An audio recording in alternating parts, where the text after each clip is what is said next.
Class 9 NCERT exercise 5.1 का question number हम लोग 3 डिस्कस करेंगे। क्वेश्चन में क्या गिवन है कि consider two postulates given below. दो पोस्टुलेट गिवन है, दिया गया है नीचे में।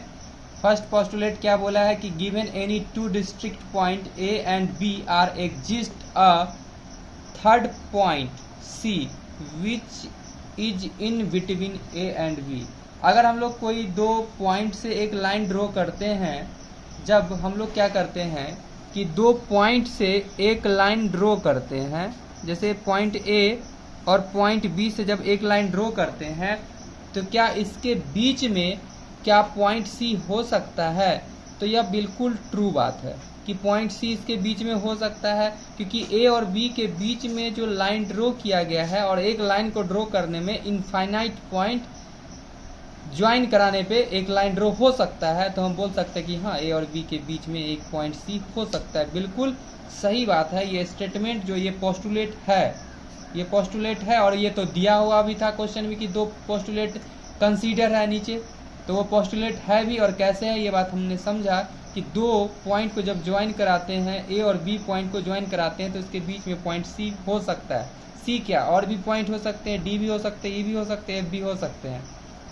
अब आगे इसमें देखो, क्वेश्चन में बोला do this postulate contain any undefined term. क्या इस पोस्टुलेट में कोई पॉइंट है जो अनडिफाइन है, कोई ऐसा चीज है जो अनडिफाइन है? तो हाँ, बिल्कुल है। वह जो है पॉइंट है और लाइन है। पॉइंट जो है, पॉइंट और देखो ये पॉइंट जो है बोला ना कि given any two distinct point, तो पॉइंट को हम लोग कैसे देखे होगे कि पॉइंट क्या होता है कि पॉइंट जो होता है एरिया लेस होता है, उसका कोई क्षेत्र नहीं होता है, कोई भाग नहीं होता है, एक ठप्पा लगा देने पर पॉइंट बन जाता है। एक लाइन के बारे में क्या बोला गया था? तो ब्रेथलेस होता है, मतलब केवल लंबाई होता है, उसमें चौड़ाई नहीं होता है। तो ये दोनों पॉइंट जो है वो क्या है, अनडिफाइंड टर्म्स हो गए इसके।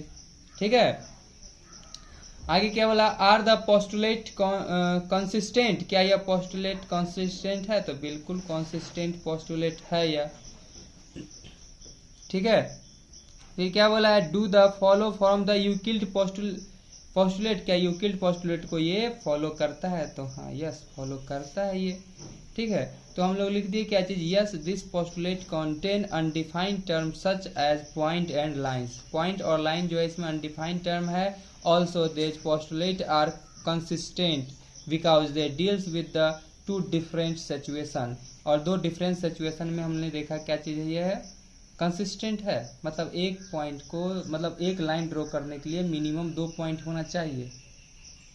मिनिमम क्या, कुछ भी बोलेंगे कि हम मिनिमम बोले, मैक्सिमम बोले, कुछ भी, कम से कम दो पॉइंट होगा हम लोग के पास तो एक लाइन ड्रॉ कर सकते हैं।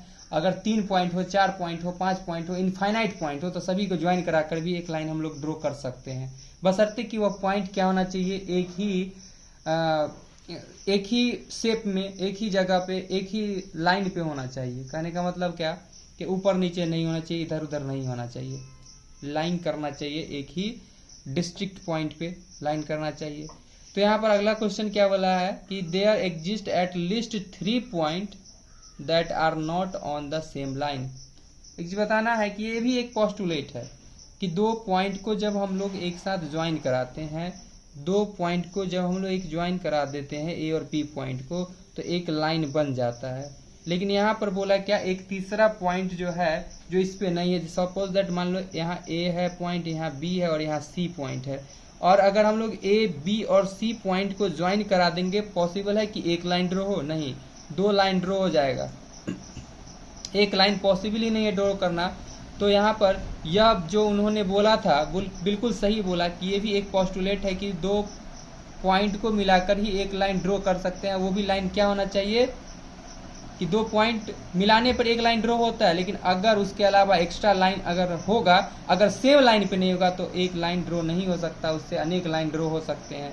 हो सकता है C ना हो करके हम लोग एक और पॉइंट D ले ले, तो संभव ही नहीं है। अगर सभी अलग अलग पॉइंट पे होंगे तो एक लाइन, सिंगल लाइन ड्रॉ नहीं हो पाएगा। यहाँ देखें कि हमने एक लाइन और दो लाइन ड्रॉ हुआ, ऐसे मिलाते तो तीसरा लाइन ड्रॉ हो जाता, ऐसे मिलाते चौथा लाइन ड्रॉ हो जाए, तो ये पॉसिबल नहीं है। तो हम लोग देखो इसमें भी बोला क्या जा रहा था, इसमें भी हम लोग को कुछ ढूंढना था कि इसमें भी एक है लाइन, तो लाइन जो है, लाइन क्या होता है, तो ब्रेथलेस होता है, सिर्फ लेंथ होता है उसमें, जिसमें लेंथ हो और वो ब्रेथलेस हो तो लाइन हो जाता है। तो इसको भी ये अनडिफाइंड टर्म हो गए इसके, ठीक है। तो हम लिखे say that given point A and B you can take point C not lying on the line through A and B. No, this postulate do not follow from Euclid postulates. ठीक है, however they follow the axiom. या Euclid division algorithm में नहीं जाना है, postulate का बात कर रहे हैं। तो यूक्लिड पोस्टुलेट को यह फुलफिल नहीं कर पाएगा अगर 3 पॉइंट लेते हैं और आप एक ही जगह पे नहीं लेते, एक ही लाइन पे नहीं लेते हैं, तो उससे एक लाइन कभी भी ड्रॉ नहीं किया जा सकता है। एक लाइन ड्रॉ करने के लिए हाँ ऐसा होता तो हो जाता कि ए होता, यहाँ बी होता, ये पॉइंट ए ये पॉइंट बी और इसके बीच में होता पॉइंट सी और एक लाइन ड्रॉ ऐसे हो जाना, ये संभव है। लेकिन अगर हम लोग एक लाइन पे लाइन नहीं करते पॉइंट को तो कभी भी संभव नहीं है। तो इस प्रकार यह क्वेश्चन का हो जाता है सॉल्यूशन। तुम लोग लिख सकते हो यहाँ पे जो लिखा गया है, इसे समझाना था जो हमने वो समझा दिया है। अगर कोई प्रॉब्लम होगा तो कमेंट कर देना।